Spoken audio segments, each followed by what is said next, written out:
So I got this filing cabinet beside my desk. And like a lot of people, I don't have many files anymore.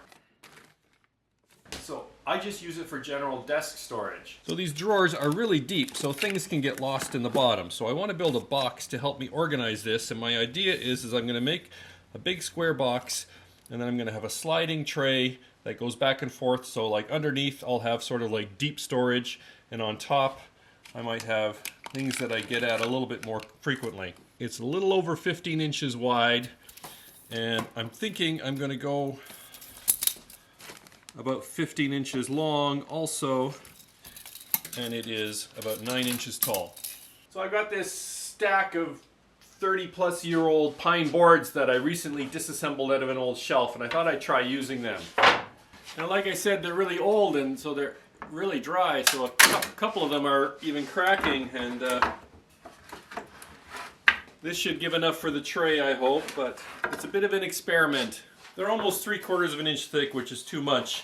So I'm going to take them and plane them, and well, there's also a bit of a wobble in them, so it's another reason to plane them thinner. So I want to take them down to about 1/2 inch in thickness, or so. So it turns out my salvage boards are 29 inches long. So instead of a 15 by 15 box, I think I'm going to make a 15 by 14 box. It's my own plan, it's my own drawer, I can adapt the plan as I go. And so the first operation is to take those boards and I'm going to rip them down to the finished 9-inch height. And then I'll trim 2 pieces to 15 inches long and 2 pieces to 14 inches long.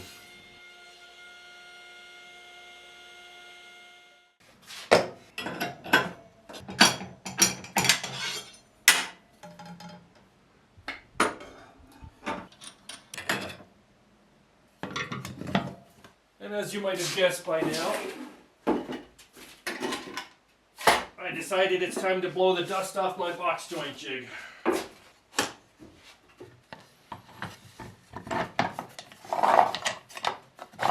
So I already hear you. It's just a pine box, you're putting it in a filing cabinet, nobody's ever going to see the joinery. Why are you pulling out the fancy box joint jig? Because I want to. So this is the Woodgears Screw Advance Box Joint Jig, designed by Matthias Wandel over on the Woodgears website and YouTube channel. I built mine back in 2013 before I was doing YouTube, but I have used this in a number of my earlier videos. In fact, in one of them I really went into the math of how I was using it. But really go see Matthias's videos if you really want to go into the history. Yes, there are other box joint jigs. Why is this one better than John Heiss's, for instance? Because I've already built it. Why is this jig better than the old pin type where you just shift the board over? That's easy, because those jigs you do one board at a time. This jig, you pile it up as much as you can. Typically for a box, I'm cutting all 4 sides at once, which means one cutting operation takes care of half the joints, flip it over, the other cutting operation takes care of the other half of the joints, and you're done. So quick explanation of how it works. I've got a 1/4 inch box cutting blade in right now. You can have different thicknesses. There's a 16 teeth per inch threaded rod that slides the carriage. I've got a 12 tooth gear here. I've got a 48 tooth gear there. 48 divided by 12 is 4, which means 1 turn of this is 4 turns of the rod, which means it moves the carriage a 1/4 inch, and the blade is a 1/4 inch. So for cutting box joint jigs, I turn it once, twice for every cut. Once for the blade, once for the finger. But I'm still going to do a practice piece first. I set the blade height to be just a little bit more than the thickness of the piece. Now I'm positioning the carriage so that the other side of the blade lines up with the face of the carriage. Take the wheel and reset it to what I consider the 0 position, which is here for this particular cut. And again, if you're new to this, you can have different sized wheels here with different number of teeth so that you can work with different sized blades and you can make different sized fingers, but I'm not getting into that. I'm making 1/4 inch fingers here. Now here I find it a little fiddly. You want to offset the one board. Ideally, you want to offset the one board by the width of the blade.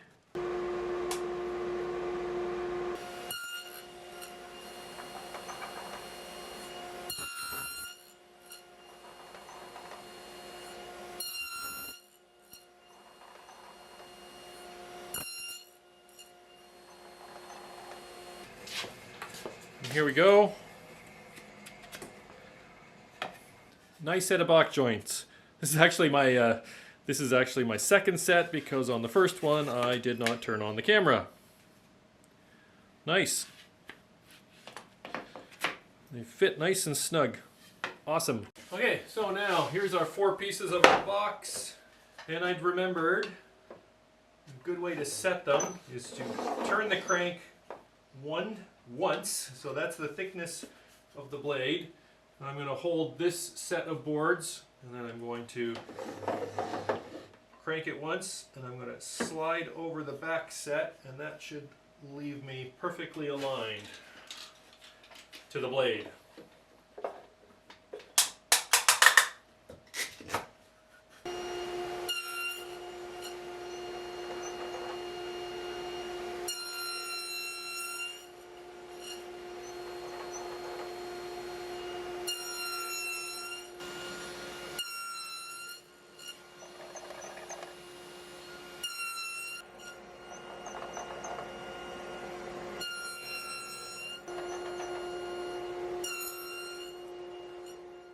Now reset for the other side. You want them like this, but I still want them like that. Back it up once, get them lined up, hold that front set, slide them over.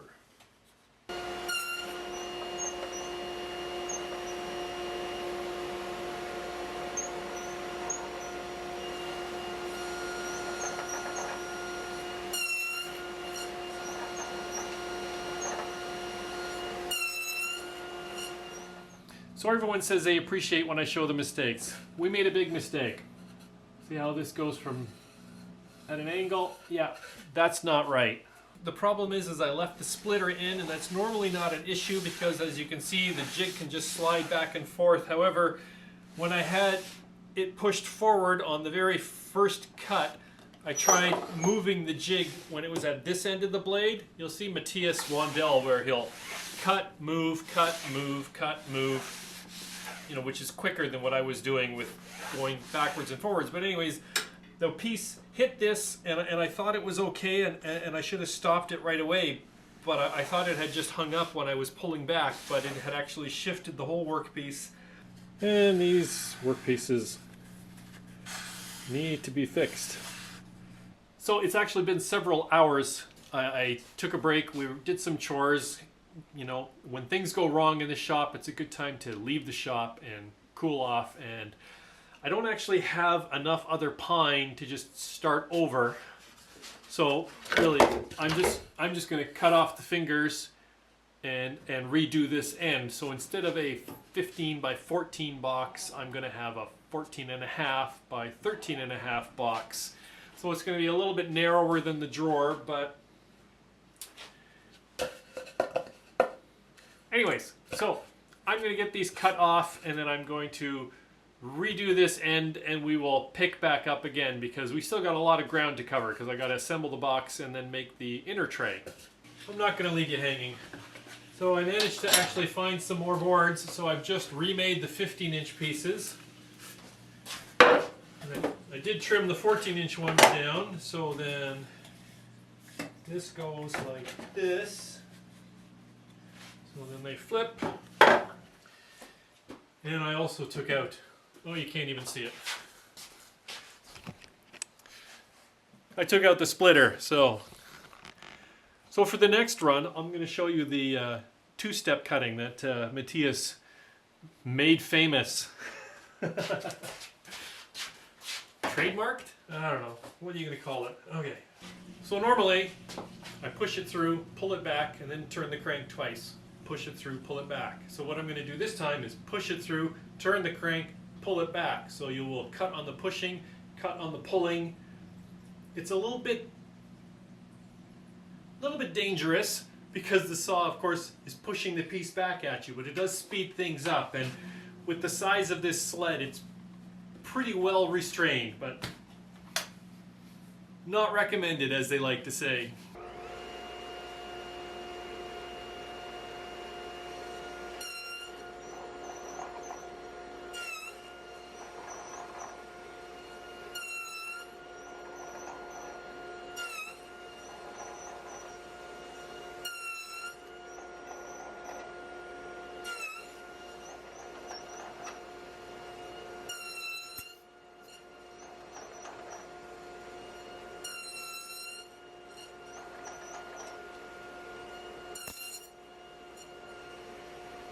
So there we go.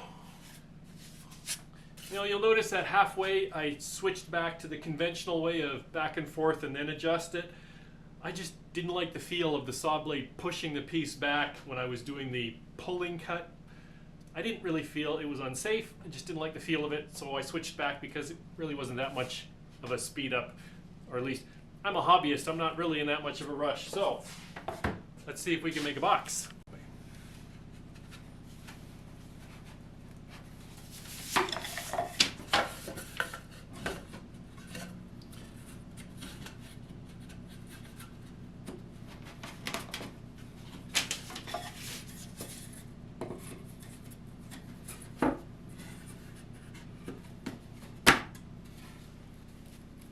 Little bit snug, but that'll work.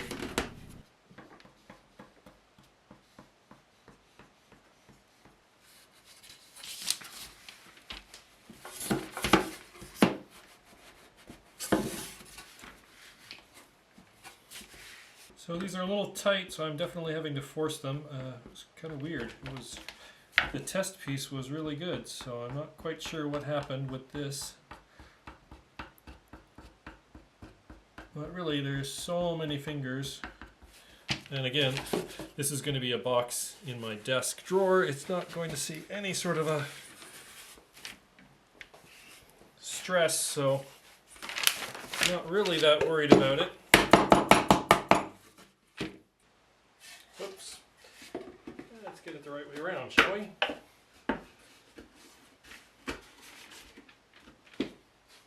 Hold on.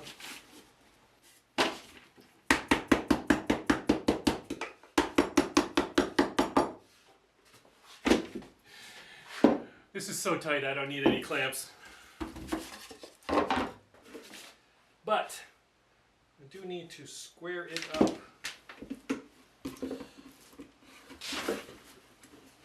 That should be square.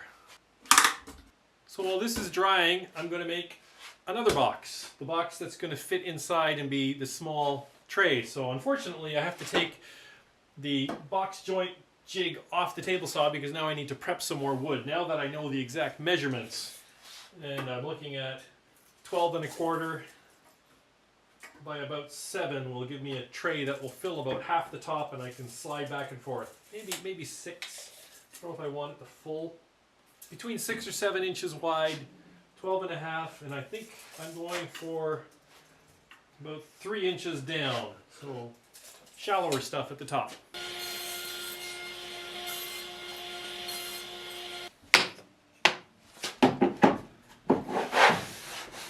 So now I got the parts for the next box, and I'll repeat the process.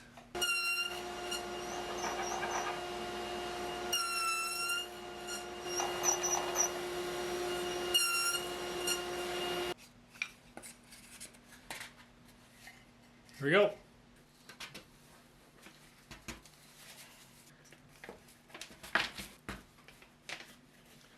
One more box.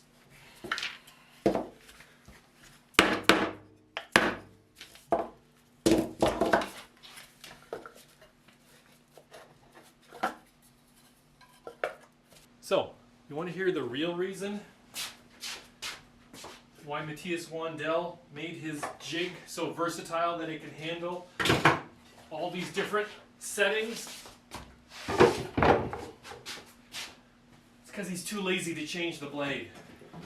I'm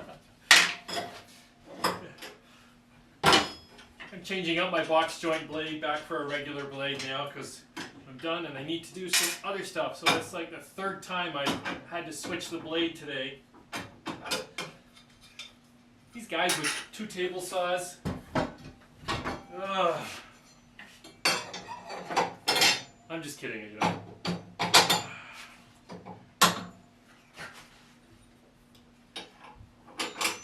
First box took me a while.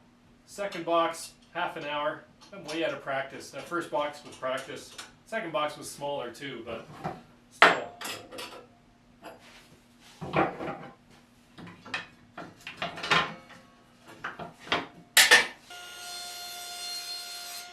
I'm building both boxes the same. I got a piece of plywood that I've cut just a little bit larger Then the bottom I'm going to glue and tack it into place, and then I will flush it up with a flush trimming bit in the router.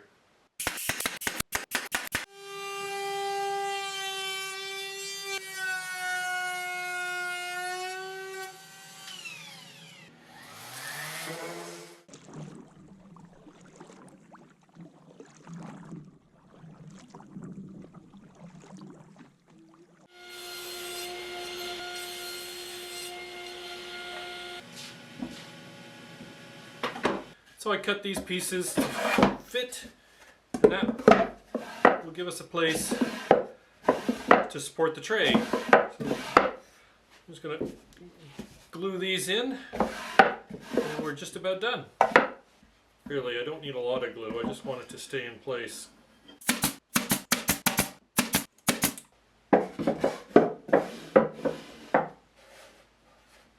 So I'm going to hit pause now. I'm going to take this upstairs and do some fitting, because I think I probably want a divider or two, certainly in the little box, but I'm not quite sure what.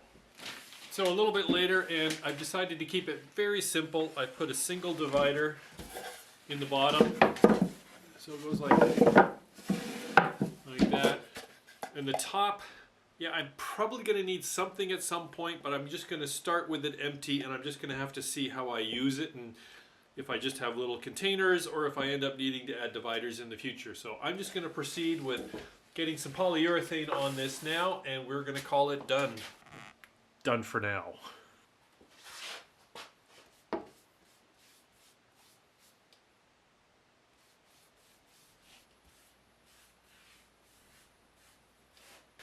So 4 coats of finish, and here's the little one.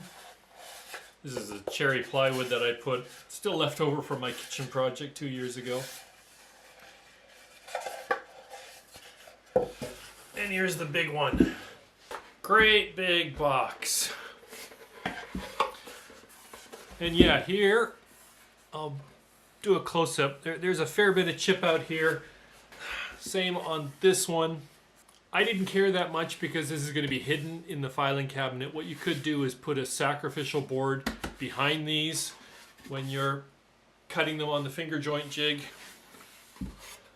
So there we go. One big box, one little box, and they nicely nest together. So it's funny, when I started this project, I thought it was going to be, you know, a video about making something for my desk area, for my filing cabinet, and it was. But as I was reviewing the footage, I realized that really the video is about the box joint jig. And so I hope you found that interesting and maybe learned something. You know, try it out. Box joints are great. They're strong. Get a good jig and you'll have some fun making them.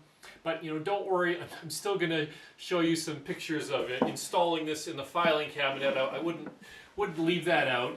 But otherwise, we've come to the end. So thanks for stopping by, and we'll see you on the next one.